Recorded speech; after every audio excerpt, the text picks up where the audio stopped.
A expectativa do endurecimento das medidas restritivas aqui no estado tem gerado uma grande preocupação de pais e mães em relação à alfabetização das crianças. E algo muito importante que a gente destaca sempre aqui no Cidade desde o ano passado. O ano de 2020 foi praticamente perdido e a gente sabe disso, né?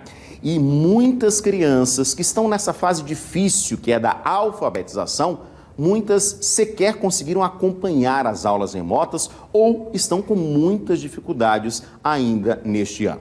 Sobre esse assunto, a gente fala agora com a neuropsicóloga Cris Couto, que está com a gente pela internet, né? Mais uma vez aqui nos ajudando a entender essa situação. Boa noite, bem-vinda mais uma vez ao Cidade. Cris, em relação a essa idade específica, que é tão importante para o desenvolvimento, tão importante para a formação, na verdade, da criança, que é a idade da alfabetização. Muitas crianças, por exemplo, quando tudo se fechou, e hoje, inclusive, faz um ano que as escolas fecharam definitivamente, no caso, naquela primeira onda, não é? Foi no dia 18 de março de 2020, muitas crianças ou não tiveram acesso às aulas online, ou tiveram, mas tiveram com muita dificuldade. E aí é um prejuízo muito grande, não é? Oi, Edson, boa noite. Nós temos três faces desse problema. Nós temos as crianças que estavam na pré-escola e que, teoricamente, estão no ano de alfabetização esse ano. Eu falo teoricamente porque tudo é meio nublado. Tem as crianças que fizeram o primeiro ano do ensino fundamental, que seria o ano de alfabetização, no ano passado e agora estão no segundo ano, e a gente tem as crianças que estão fora desse aprendizagem, que são as crianças da escola pública, né? São três cenários bem diferentes. A criança que saiu agora da pré-escola, ela já entra no processo de alfabetização com um déficit, que a gente chama assim de prontidão escolar, que é o que a pré-escola faz para esses anos de alfabetização. Né? Então, são habilidades relacionadas à linguagem, à parte motora, o desenvolvimento motor, né? Que eles fazem aquelas brincadeirinhas psicomotoras, a capacidade de atenção, de memória, o desenvolvimento de emoções e habilidades sociais. A gente tem também a questão das habilidades que são feitas de pré-escrita, pré-leitura, que são desenvolvidas, né? De pré-aritmética, pré-matemática. Então, muita coisa deixou de ser desenvolvida nessa pré-escola que ficou fechada do ano passado. Então, esse ano do primeiro ano vai ser exigido dessa criança que ela tenha habilidades que ela não construiu, até porque muitas crianças nem frequentaram, nem de forma online, nem para manter um vínculo com os professores, não tiveram essa fonte de informação. As crianças que fizeram o primeiro ano, né, no ano passado, elas têm déficits para esses primeiros anos, e esses déficits a gente não sabe como é que eles vão ser reparados, dentro de quanto tempo, né? E as crianças de escola pública, esse já aí a gente está aumentando um abismo social gigantesco. Ninguém pensou onde essas crianças estariam nesse período, né? Então a gente tem realmente um ponto de preocupação importantíssimo aí. Pois é, e aí eu vou dar o exemplo agora que eu tenho em casa. Meu filho tem 5 anos, agora completou 6, né? E ano passado ele estava nesse início da alfabetização. Hoje ele está no primeiro ano e a gente sente a dificuldade. A gente sente, por exemplo, que fez falta, como você falou, aquela preparação no ano passado, que era o ano exatamente de você chegar já na fase da alfabetização, já com com uma capacidade maior, assim. Não que ele não tenha capacidade, que as crianças não tenham, mas não foi desenvolvido da forma como deveria ter sido desenvolvido. E o que é que deve fazer? O que é que o pai deve se preocupar mais? Conversar com a escola, de repente procurar um reforço, ou até mesmo os pais reforçarem também, né, ajudarem nessa alfabetização também em casa, para que não haja, por exemplo, um comprometimento, que a gente sabe que quando a criança, a partir do momento que não se sente ali tão bem naquele ambiente, ou se sente cobrada demais e não está conseguindo acompanhar, isso também pode ser prejudicial nesse crescimento, né? Ô Edson, esse ano tão atípico, né? A gente tem até crianças do ensino fundamental que não foram acompanhadas pelos pais.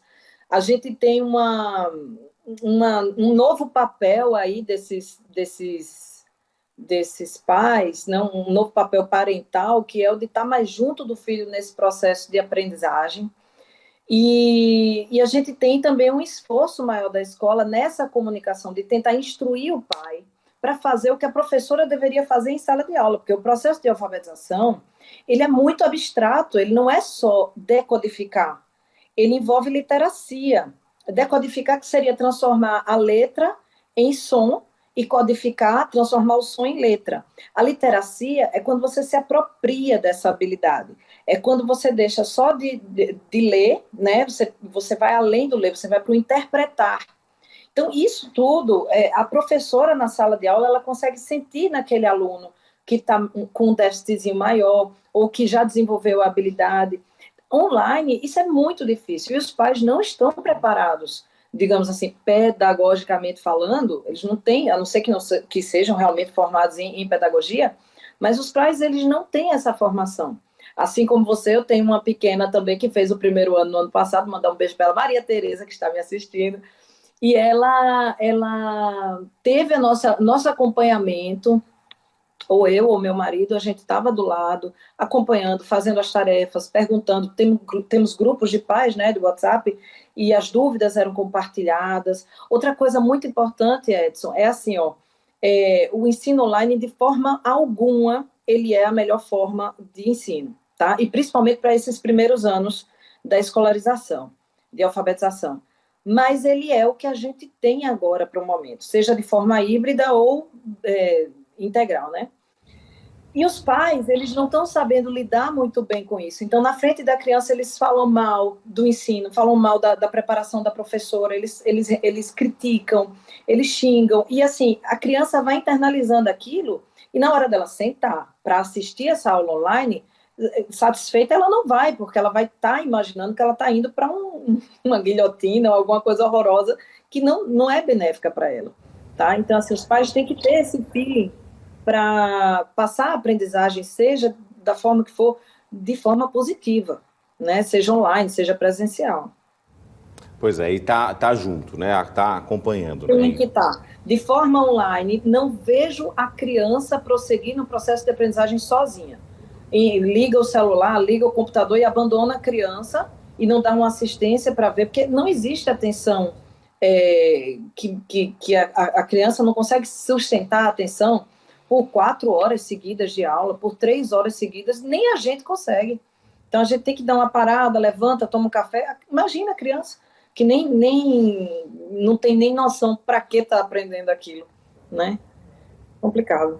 Cris, obrigado pela sua participação, né? É claro, é um desafio enorme essa questão da educação. A gente sabe que as escolas, por exemplo, nesse novo decreto não foram incluídas. O governador Renan Filho disse que vai avaliar também, justamente porque a gente entende, e os governos entendem também isso, de que já houve um prejuízo muito grande. Por mais que, claro, a gente também precisa ressaltar isso. Seria importantíssimo agora que professores, né, quem trabalha com a educação, também tivessem prioridade para receber a vacina, para que o ensino presencial também não fosse suspenso, né? Mas porque o prejuízo já está tão grande assim, né, Cris? Então, realmente é algo que a gente tem que ponderar, equilibrar aí, por mais difícil que seja a situação. Edson, a gente tem que lembrar também que a escolaridade, ela é inclusão social. E nós temos 20 milhões de crianças no Brasil, de acordo com o último censo, que estão nessa fase de alfabetização, não só na alfabetização mesmo, propriamente dita, como nos primeiros anos do ensino fundamental. Então, a gente não pode desprezar, a gente não pode pensar que dando aula online, por exemplo, na rede pública, essas crianças vão ter acesso a essa aula. Então, isso é um fator, assim, a gente precisa pensar nessas crianças que estão na rua, que estão abandonadas, e que não tem merenda. Então, eu acho que é uma prioridade pensar nessa parte do retorno público, né? Porque é um fator de proteção. Perfeito. Obrigado, Cris, pela sua participação mais uma vez. Uma boa noite, até a próxima. Boa noite. Obrigado.